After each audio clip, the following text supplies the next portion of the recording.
Ici Victor Echo 2 novembre Foxtrot Tango pour VE2MO. Aujourd'hui, je voulais qu'on regarde ensemble un petit projet d'un de nos membres qui est VE2 HXR, donc il a bâti un Morse Trader.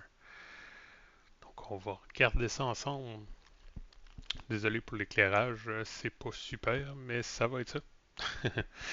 Donc, notre ami Raphaël, il a bâti ça pour aider les radioamateurs à apprendre le morse. Le code est totalement libre de droit, mais avec une licence qui est pour usage personnel. Donc, ça nous permet d'utiliser son code et de faire cet appareil-là pour notre usage personnel. Donc, si on regarde comment faire, euh, si on va sur le site de VE2MO directement, on est capable d'avoir un petit lien. Si on va dans le menu, il y a VE2HXR Morse Trainer. Si on clique là-dessus, ça nous amène directement sur sa page. Donc, si on regarde ce que ça nous prend, on a juste à descendre, on voit toutes les fonctions. On voit qu'il y a trois modes qu'on peut utiliser avec les keys, des petits jeux. L'écran est tactile, donc on peut jouer dans les différents menus.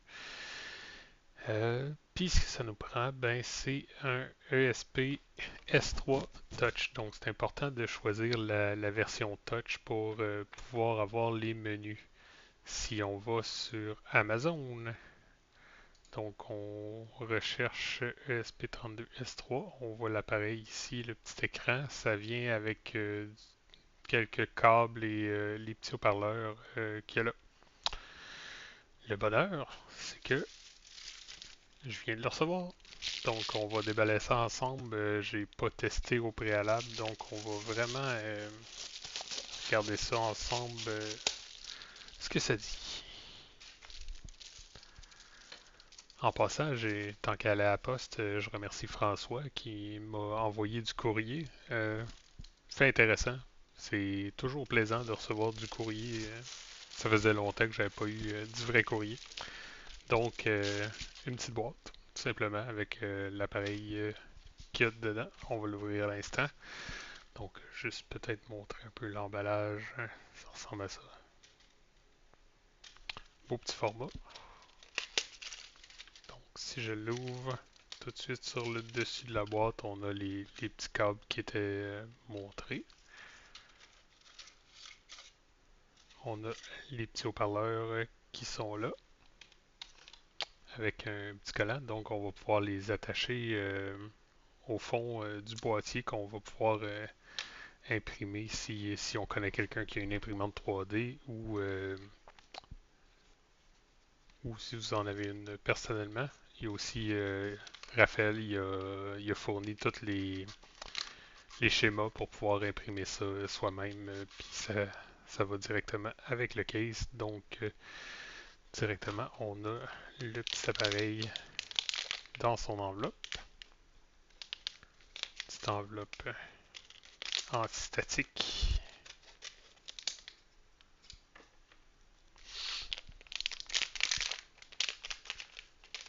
Et voilà la bête. Donc, on voit le circuit imprimé, les ports sur le côté, et on a totalement l'écran tactile qui est sur le dessus.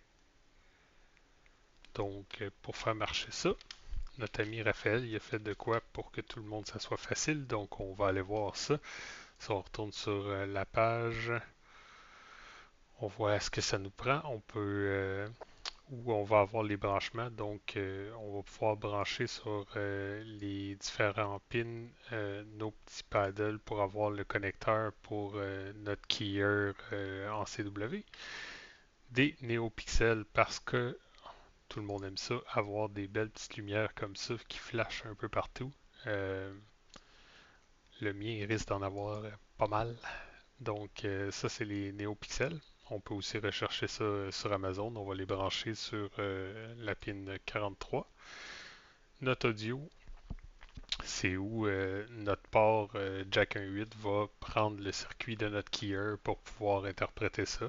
Et on peut ajouter une carte SD. Donc les petites cartes, j'en ai sûrement ici. Donc une petite carte, on verra pas tant que ça, là, mais une petite carte SD comme ça qu'on peut mettre à l'intérieur, puis ça va sauvegarder nos avancements au travers de notre processus quand on va faire les différents niveaux des jeux puis des choses comme ça.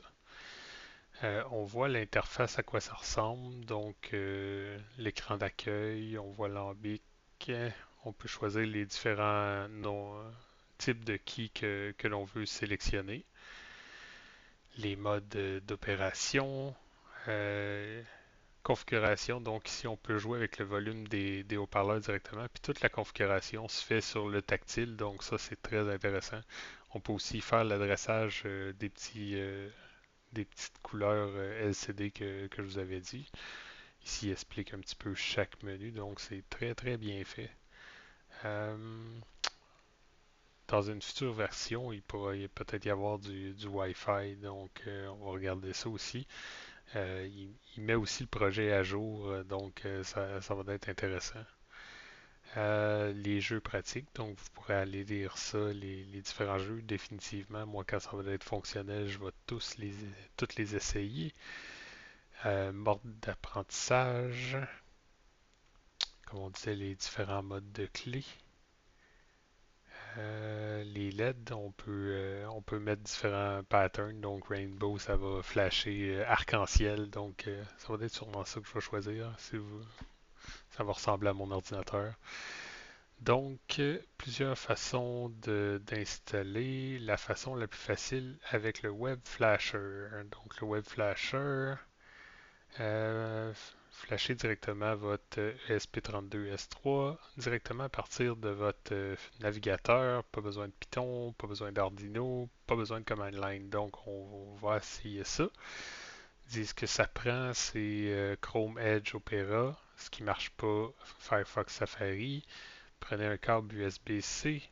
Généralement, il devrait avoir le pilote et ces choses-là. Donc, on va voir si c'est notre cas. Donc, comme vous avez vu, je l'ai ouvert de la boîte, donc on le branche directement. On va voir si ça fonctionne. J'ai entendu le petit to-do, donc on voit l'écran d'affichage qui vient d'allumer. Là, c'est très très bright, mais on voit les paramètres on-board, la carte SD, la flash, musique, etc. On voit même un angle de rotation, donc il y a un gyroscope à l'intérieur. Intéressant. 5 Wi-Fi, 5 Bluetooth. J'ai hâte de m'amuser avec ça. Donc, j'imagine qu'on clique Flash-moi ça, mon ami. Euh, on va aller chercher le périphérique.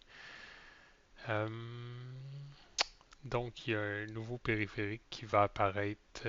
J'imagine que ça doit être comme ça. Si vous ne savez pas quel périphérique vous devez sélectionner, vous pouvez aller dans le gestionnaire de périphériques. Donc, quand vous allez dans votre ordinateur, vous voyez gestionnaire de périphériques. On peut aller dans port série ici, comme, puis on voit, si on le débranche, on va voir un port disparaître. Donc, on voit que j'ai les 1, 2, 3, 4, 5, 6, 7, 3, 4, 5, 6, 7, 8. Et si je le branche,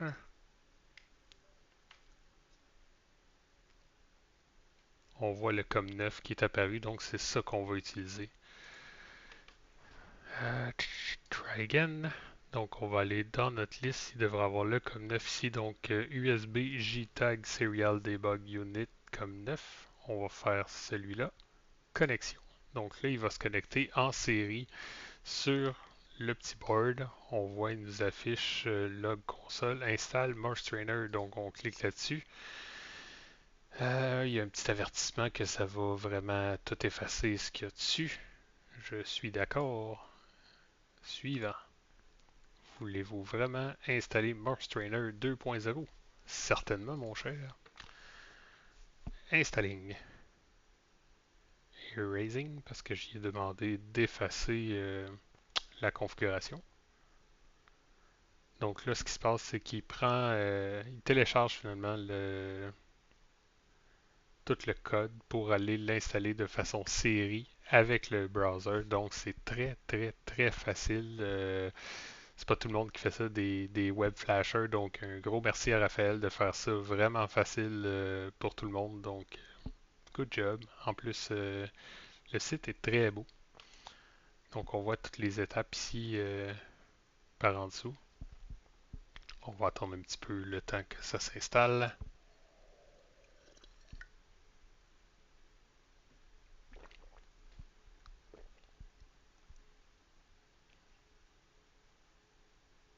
Ça prend effectivement à peu près 2 minutes. Donc, c'est très, très rapide.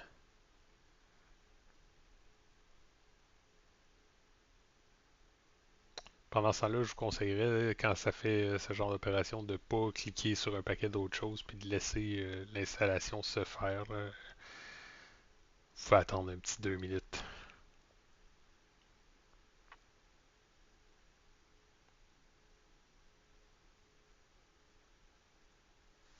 Fait intéressant, j'ai aussi reçu une belle paire de crimpers. Donc, on va pouvoir s'amuser que j'ai un beau petit projet d'antenne end-fed. Donc, je vais vous tenir au courant de ça aussi.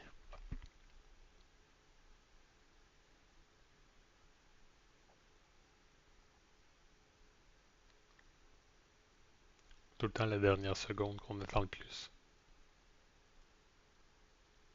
Donc, je vais vous montrer présentement l'écran est noir. Donc, c'est important de ne pas débrancher le câble. Vraiment, laisser le brancher sur le bureau.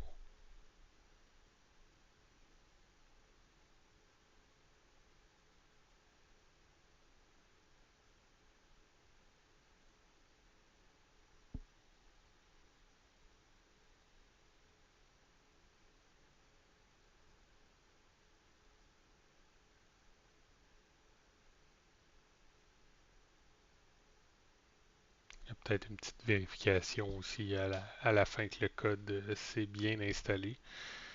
Donc, il faut être patient. Débranchez pas l'appareil comme j'ai dit.